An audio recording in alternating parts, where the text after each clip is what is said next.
Un auteur, un ouvrage, une édition, Radio Éthique vous propose d'arpenter les rayons de sa bibliothèque écologique et responsable.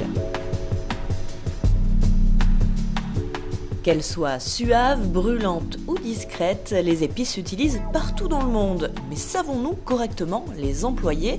Pas sûr. J'épice ma cuisine d'Amandine Girs et Olivier Degorce, paru dans la collection Facile et Bio des éditions Terre Vivante, devrait nous aider à allier plaisir et santé.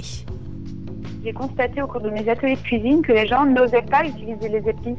J'ai pas très bien compris pourquoi au début, parce que moi je les utilise un peu comme une sorcière, on va dire. Je prends un peu de tout, je mélange, enfin j'ai plein d'expériences, mais les gens, eux, non, je pense, n'osent pas les utiliser, pensent que ça va être trop fort, que telle épice ne va pas se mélanger avec telle autre. Oui, non, les gens connaissent peu les épices en réalité. Ils se cantonnent au poivre. Oui, voilà, le poivre, peut-être un petit peu de cumin. Ou quelques mélanges aussi bien connus comme les currys, les mélanges qu'on trouve tout près chez le commerce. L'objectif du livre, c'était vraiment de faire découvrir les épices une par une. C'est pour ça qu'il y a très peu de mélanges d'épices dans le livre.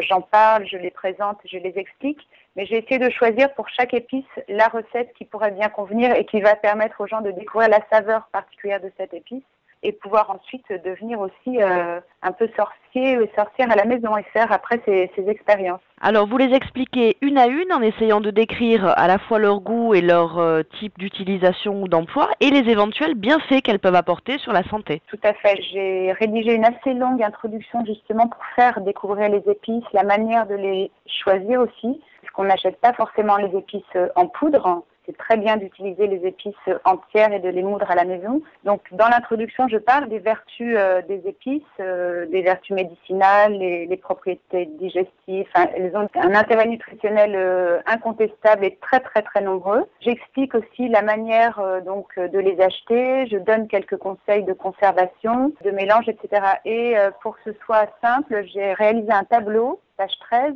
où je reprends les 24 épices qui sont traitées dans le livre avec le goût typique de chacun d'eux, la forme dans laquelle il faut privilégier son achat, donc en gousse, en grains, en poudre, en racines fraîches, parce qu'il y a toutes sortes d'épices. Les épices viennent à l'origine de différentes formes, il y a pas, ce sont pas des poudres, et les utilisations classiques de ces épices-là. Est-ce que c'est facile justement de trouver des bonnes épices qui ne soient pas déjà moulues, de les trouver sous leur forme originelle? Ah oui, c'est très facile. On trouve tous les épices. Moi, dans les commerces bio où je vais, je trouve tous les épices pratiquement en grains. On trouve facilement le gingembre et maintenant le curcuma sous forme de rhizome frais. Donc ça ressemble à une petite racine et le goût de la racine de gingembre ou de curcuma n'a rien à voir avec le goût de la poudre. Les noix de muscade, on les trouve entières. Oui, on trouve facilement les épices entières. La vanille, on la trouve en gousse et elle est beaucoup plus parfumée comme ça.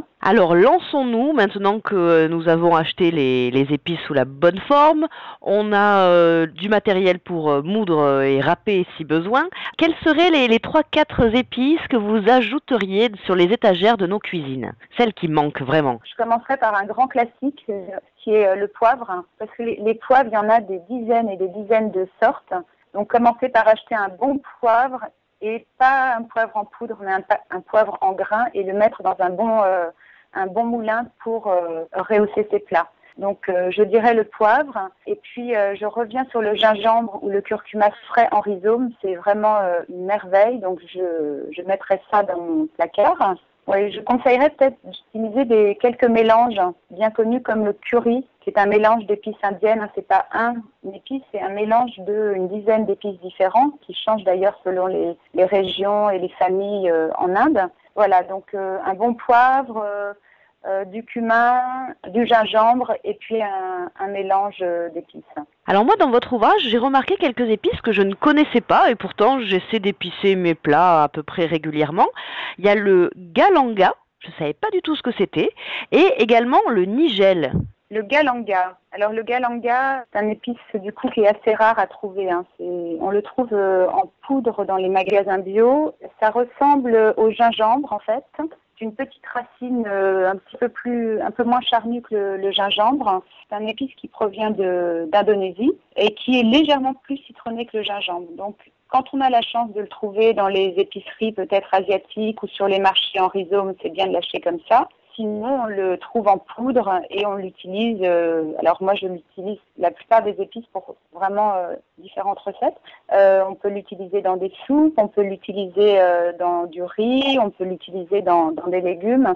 Voilà, il a un petit goût citronné et un petit peu moins piquant peut-être que le gingembre. Et le nigel, qu'est-ce que c'est le nigel ?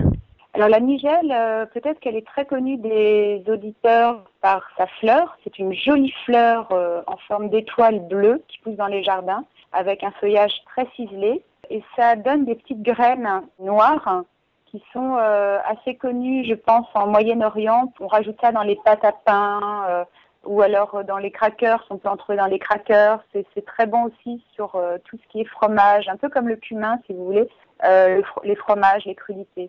Donc c'est vrai que la nigelle est difficile à trouver. Il ne faut pas la confondre avec le cumin noir qui est un autre épice.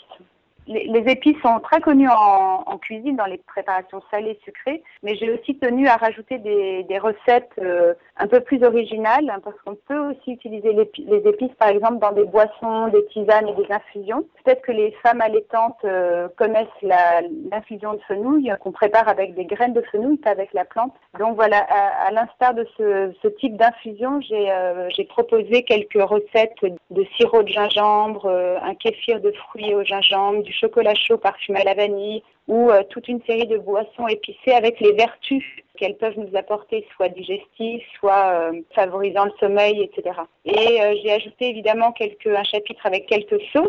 Voilà, les recettes dans tout l'ouvrage, je crois qu'il y a une 60aine de recettes, vont des plus classiques, donc les colombos de poulet, les poulets tandoori ou les goulash, à des recettes plus originales allant de l'entrée jusqu'au dessert, puisque les épices s'utilisent et se marient très bien avec les préparations sucrées.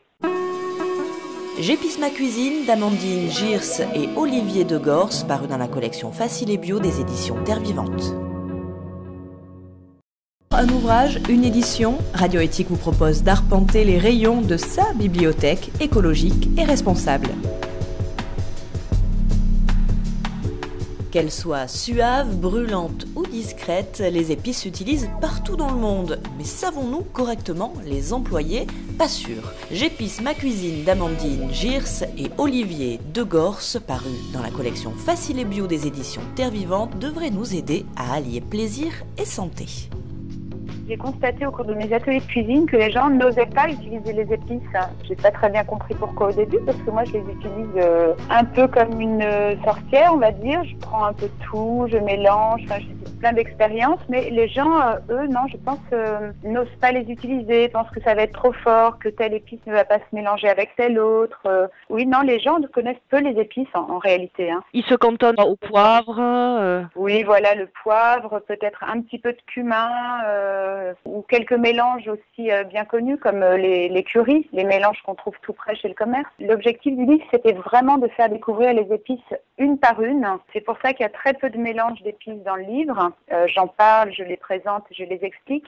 Mais j'ai essayé de choisir pour chaque épice la recette qui pourrait bien convenir et qui va permettre aux gens de découvrir la saveur particulière de cette épice et pouvoir ensuite devenir aussi un peu sorcier ou sorcière à la maison et faire après ces expériences. Alors, vous les expliquez une à une en essayant de décrire à la fois leur goût et leur type d'utilisation ou d'emploi et les éventuels bienfaits qu'elles peuvent apporter sur la santé. Tout à fait. J'ai rédigé une assez longue introduction justement pour faire découvrir les épices, la manière de les choisir aussi, parce qu'on n'achète pas forcément les épices en poudre. C'est très bien d'utiliser les épices entières et de les moudre à la maison. Donc, dans l'introduction, je parle des vertus des épices, des vertus médicinales, les propriétés digestives. Enfin, elles ont un intérêt nutritionnel incontestable et très, très, très nombreux. J'explique aussi la manière donc de les acheter. Je donne quelques conseils de conservation, de mélange, etc. Et pour que ce soit simple, j'ai réalisé un tableau page 13, où je reprends les 24 épices qui sont traitées dans le livre avec le goût typique de chacun d'eux, la forme dans laquelle il faut privilégier son achat, donc en gousse, en grains, en poudre, en racines fraîches, parce qu'il y a toutes sortes d'épices. Les épices viennent à l'origine de différentes formes, hein. Il y a pas, ce sont pas des poudres. Et les utilisations classiques de ces épices-là. Est-ce que c'est facile justement de trouver des bonnes épices qui ne soient pas déjà moulues, de les trouver sous leur forme originelle? Ah oui, c'est très facile. On trouve tous les épices. Moi, dans les commerces bio où je vais, je trouve tous les épices pratiquement en grains. On trouve facilement le gingembre et maintenant le curcuma sous forme de rhizome frais. Donc ça ressemble à une petite racine et le goût de la racine de gingembre ou de curcuma n'a rien à voir avec le goût de la poudre. Les noix de muscade, on les trouve entières. Oui, on trouve facilement les épices entières. La vanille, on la trouve en gousse et elle est beaucoup plus parfumée comme ça. Alors lançons-nous, maintenant que nous avons acheté les épices sous la bonne forme, on a du matériel pour moudre et râper si besoin. Quelles seraient les 3-4 épices que vous ajouteriez sur les étagères de nos cuisines? Celles qui manquent vraiment. Je commencerai par un grand classique qui est le poivre, parce que les poivres, il y en a des dizaines et des dizaines de sortes. Donc commencez par acheter un bon poivre et pas un poivre en poudre, mais un poivre en grains et le mettre dans un bon moulin pour rehausser ses plats. Donc je dirais le poivre et puis je reviens sur le gingembre ou le curcuma frais en rhizome, c'est vraiment une merveille, donc je mettrai ça dans mon placard. Oui, je conseillerais peut-être d'utiliser quelques mélanges bien connus comme le curry, qui est un mélange d'épices indiennes. C'est pas une épice, c'est un mélange d'une dizaine d'épices différentes qui changent d'ailleurs selon les régions et les familles en Inde. Voilà, donc un bon poivre, du cumin, du gingembre et puis un mélange d'épices. Alors moi, dans votre ouvrage, j'ai remarqué quelques épices que je ne connaissais pas et pourtant j'essaie d'épicer mes plats à peu près régulièrement.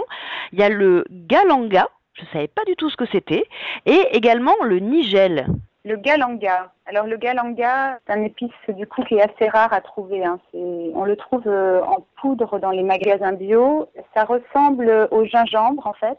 C'est une petite racine un peu moins charnue que le gingembre. C'est un épice qui provient d'Indonésie et qui est légèrement plus citronné que le gingembre. Donc, quand on a la chance de le trouver dans les épiceries peut-être asiatiques ou sur les marchés en rhizome, c'est bien de l'acheter comme ça. Sinon, on le trouve en poudre et on l'utilise. Alors moi, je l'utilise la plupart des épices pour vraiment différentes recettes. On peut l'utiliser dans des soupes, on peut l'utiliser dans du riz, on peut l'utiliser dans des légumes. Voilà, il a un petit goût citronné et un petit peu moins piquant peut-être que le gingembre. Et le nigel, qu'est-ce que c'est le nigel ?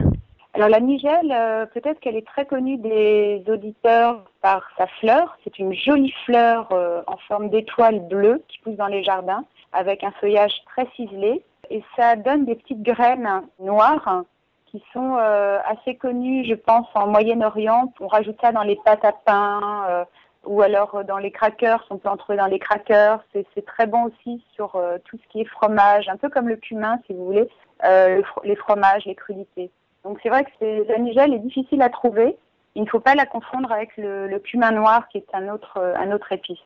Les épices sont très connues en cuisine, dans les préparations salées, sucrées, mais j'ai aussi tenu à rajouter des recettes un peu plus originales, parce qu'on peut aussi utiliser les épices, par exemple, dans des boissons, des tisanes et des infusions. Peut-être que les femmes allaitantes connaissent l'infusion de fenouil, qu'on prépare avec des graines de fenouil, pas avec la plante. Donc voilà, à l'instar de ce type d'infusion, j'ai proposé quelques recettes de sirop de gingembre, un kéfir de fruits au gingembre, du chocolat chaud parfumé à la vanille ou toute une série de boissons épicées avec les vertus qu'elles peuvent nous apporter, soit digestives, soit favorisant le sommeil, etc. Et j'ai ajouté évidemment un chapitre avec quelques sauces. Voilà, les recettes dans tout l'ouvrage, je crois qu'il y a une 60aine de recettes, vont des plus classiques, donc les colombos de poulet, les poulets tandoori ou les goulash, à des recettes plus originales allant de l'entrée jusqu'au dessert, puisque les épices s'utilisent et se marient très bien avec les préparations sucrées. J'épice ma cuisine d'Amandine Girs et Olivier Degors, paru dans la collection Facile et Bio des éditions Terre Vivante.